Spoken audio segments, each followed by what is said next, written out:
I was riding my car, and right now I am about 1 hour away from Montreal, and I just saw a Seventh-day Adventist church by the road. I stopped my car. My car is right there right now, and I climbed up because I have seen a sign. And for my surprise, I see that this is the oldest Seventh-day Adventist church in Canada.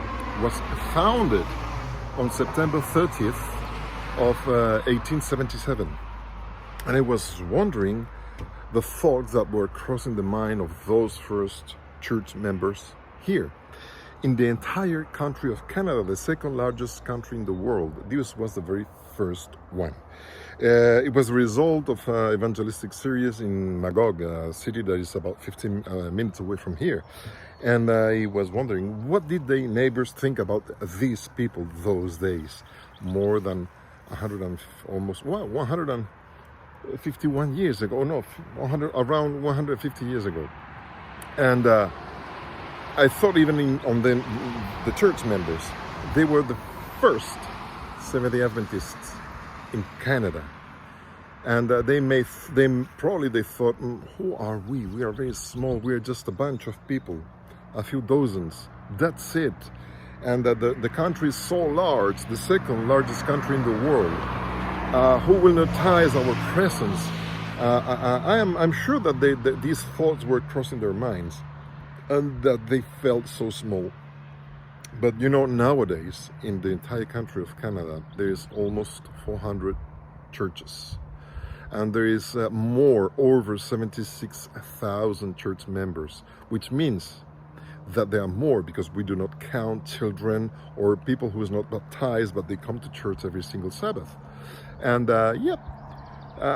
they probably thought, they may think that we are a sect, a cult, and this is a tag that sometimes people attach to us. But we are part of the Protestant movement. We belong to the Protestant federations and conferences all over the world, in Spain, France, where I come from.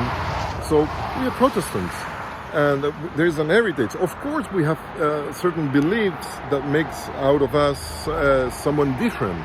We go to church, we worship on Sabbath, Saturday, not on Sunday, and there are other things.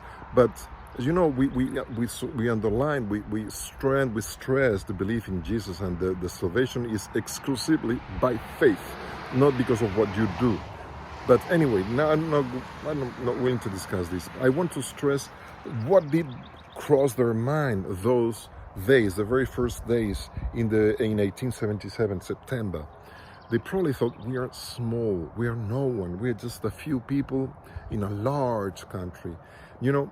Now we see that when God is behind a big project, the project will prosper, will continue, and it will be multiplied. So maybe you have the feeling that God has called you to do something, and you may think, who am I? I'm so small, I'm very small, I'm little, and who will notice what I do? Maybe you want to do something in social media, and you say, but there are so many people doing something. Do it. If God really called you to do so, He will be with you. It doesn't matter how small is your beginning, how small is your starting. But if God is with you, He will prosper you, and He will multiply the efforts that you are doing. If God is with us, who will be against us?